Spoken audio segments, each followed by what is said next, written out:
And welcome back.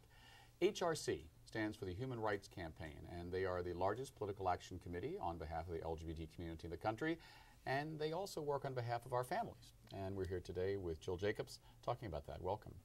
Hello. So tell us about this initiative with the Human Rights Campaign and our families.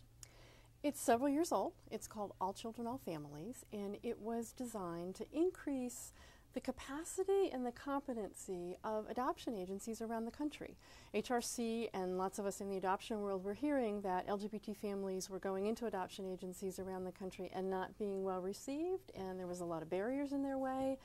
And HRC stepped up. They'd never really been in this family building, gay adoption kind of arena, and met with a number of folks from the child welfare field, including myself.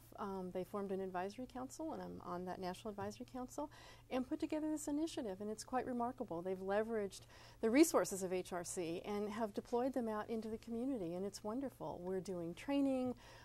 They've created some resource tools, videos, training materials, a guidebook to walk people through all of the issues. You know, in some parts of the country, gay adoption is still very, very controversial. Well, I was going to say, it's more than controversial, it's still against the law. In a couple places, yes. More than a couple. How many states can same-sex couples adopt? It changes so rapidly, and there's the passive adoption versus where a couple can go in and adopt together as a couple, like in California, and then there's places like South Carolina where if you're single and on the down low, you can do it, but you can't as a couple. So it varies. You're right. I mean, in many, many places, it's still, there's huge barriers. Do you hear, you talk about, doing gay adoption on the down low. Are there places, specifically in my, home region of the country in the South where a same-sex couple wanting to adopt a child is a dangerous proposition? Yes. In your former neck of the woods, absolutely. I mean, there are southern states that have, and the southern states have more recently been taking the lead, trying to actually promulgate legislation to ban. Yeah, didn't the Virginia Attorney General just? Virginia, Tennessee's had legislation. I mean, it just kind of runs through the southern states like a tornado. I kind of wish sometimes that the opponents to this in the South would actually read, the writings of, one of my southern guys that I'm proud of, Thomas Jefferson, but, I'll get off track. Well, he was a little controversial in his parenting too, wasn't he? Yeah, we all learned. But what we know in the child welfare field, in the mainstream part of the child welfare field, is that LGBT families are a wonderful resource for our kids in care, and we help LGBT families build their families with young kids, old kids, sibling groups, you name it, whatever kind of child somebody wants to adopt. They're in the foster care system, and they need families, and so this is a win-win for everybody. The issue of same-sex parenting, whether it's adoption or by birth or what have you, is something that often seems to be left behind when we're talking about LGBT issues. I mean, just recently, The Advocate, a publication for which I used to write, came out with an issue describing the gayest, friendly cities in the United States, and lo and behold, San Francisco is 11th. And Minneapolis was nothing against Minneapolis. My first boyfriend lives there, but it was like, Minneapolis, the gayest city in the country. Do you think that was an accurate read, and what didn't they really take into consideration with that?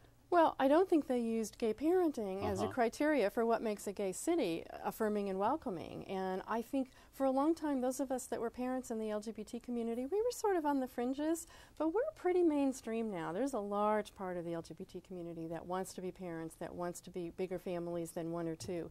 And certainly a lot of that has started in San Francisco. Family Builders, the organization I'm the executive director of, was the first organization in the country to receive the seal from the All Children, All Families initiative. So the initiative has a set of benchmarks, and agencies have to meet those benchmarks in order to get the seal. You know, the Good Housekeeping seal. I wanted it to be a toaster, but that didn't go very far. So this is the gay parenting seal. The gay parenting seal, yes. And we were the first ones in the country to have that, and that came from the Bay Area, San Francisco, Oakland, Alameda County. It came from here. And I think the Advocate's a little behind the times if they're not looking at all of the gay community, including the part that wants to parent. So what's the good news, bad news about issues of same-sex parenting now? And what specifically is the Human Rights Campaign doing to fight for our families? Well, the Human Rights Campaign has developed this initiative, and this is really about best practice and training and helping organizations step up to be prepared to welcome our families in. We don't want our families to go into places and have the door slammed shut on them. So that's the good news, and HRC continues to do the legislative advocacy and the political advocacy they do in terms of from a civil rights perspective, and that's good news. The other good news, to be honest, is the Obama administration has really stepped up around this issue. They've met with the National Advisory Council of HRC's All Children, All Families. They've heard from us things that they could easily do and implement, and they've done a lot of that. So were you one of the people that, after about the first 6 months of the Obama administration, said he's not moving fast enough on LGBT issues, or did you keep the faith? I kept the faith. I was hoping he would get there, and from a child welfare perspective, he really has. And his folks have heard from us things that they needed to do, that their requests for proposals and their grants need to be inclusive of LGBT youth. That's one of the great passions that we have at Family Builders, is what's happening to the LGBT youth in foster care, and that's not a pretty picture. And as soon as we put that out to the Obama administration, lo and behold, the next round of federal grants had LGBT youth in the proposals as a high-risk population. And in California, several large organizations were awarded funding to serve LGBT youth. So what do you mean that gay youth in foster care is not a pretty picture? There's about nothing lower or worse than being a gay kid in foster care. Being in foster care is bad enough, and being a gay kid in foster care is really horrible. Yeah, and for our viewers, tell us the difference, because I think a lot of people don't understand the difference between foster care and adoption and you know, that whole Sure. alphabet soup. Foster care is where kids go when their family of origin is not able to take care of them for whatever reason. It's usually abuse or neglect. They're usually removed from the family of origin's home. By the state? By the state. But in California, it's by the county. And they're put into foster care. And foster care is a broad continuum. It could be with a foster family. It could be with a group home. And there's a chance there might be a welcoming and affirming foster family if they were one of Family Builders' families, but there's a really good chance that they're not, because we're little and we can't serve everybody. And we've interviewed around the country. There's been research done from gay youth, and they say they're harassed not only by their peers, but they're harassed by the professionals working in those institutions. Many impose religious beliefs on the youth that are against the law, but they're imposed anyway. Sometimes they don't know what to do with a transgender kid. I mean, we've heard absolute nightmares. And LGBT youth need to be with a family, with an affirming family, and they probably need that more than other youth do, because other youth can come back and be somewhat safe. Trans kids and lesbian and gay youth aren't safe in so many places. They need to come home, even if it's temporary. And it is true that suicide rates for LGBT youth are still higher than the average, correct? They're significantly higher, and the other thing is, we don't know how many gay kids there are in foster care because nobody's counting, but there's been a lot of research around homeless youth. 25 to 40% of homeless youth self-identify as LGBT.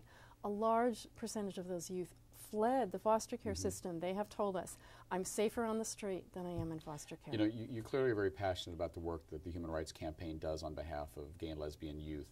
You know, there was that rash of teen suicides in the last few years. Right.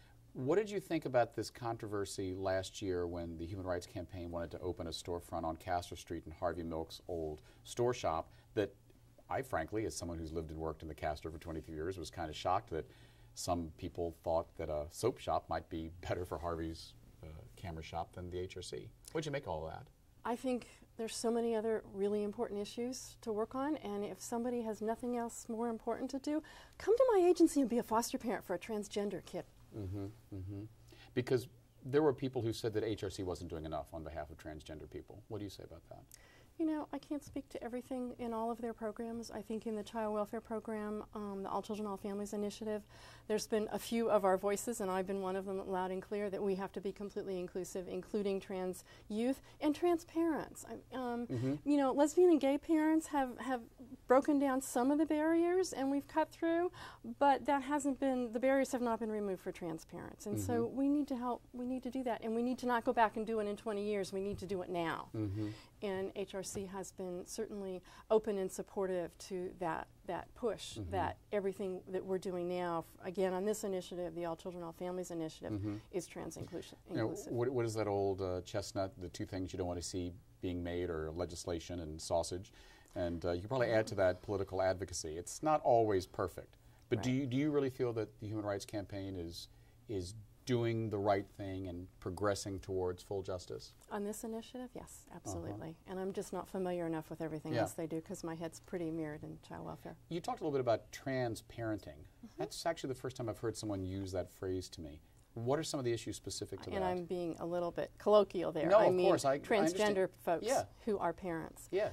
Well, there's just a lot of barriers and a lot of biases for them when they come into if they want to adopt. The level of screening and scrutiny for any potential adoptive parent is significant, and if that's not done through a supportive and affirming lens from somebody who understands what it means to be transgender, or at least is familiar enough and is culturally competent to know what the questions are to ask and how to ask them, it feels invasive, it feels inappropriate, and people don't want to do it. Right. So I think that's the first thing. And then also knowing that somebody who's transgender can adequately support their child, that they can be an advocate for them, that their kid's not going to be teased more than some other kid at school, and all the things that come up that people worry about. But at the same time, we have over 500,000 children in foster care in this country. We can't 500,000? Yes. We can't afford to turn anybody away who's a good parent. We've worked with some transgender folks in our agency. They're wonderful parents. They're great. They're fabulous. In our last few moments, if someone is interested about learning more about this initiative and the Human Rights Campaign, where would they go online? Well, they can go to the HRC website and click into the All Children, All Families initiative, or they can go to familybuilders.org and find us. Thanks so much. We've been speaking with Jill Jacobs about the work of the Human Rights Campaign. I'm David Perry. Thanks for tuning in. We'll see you next week on 10%.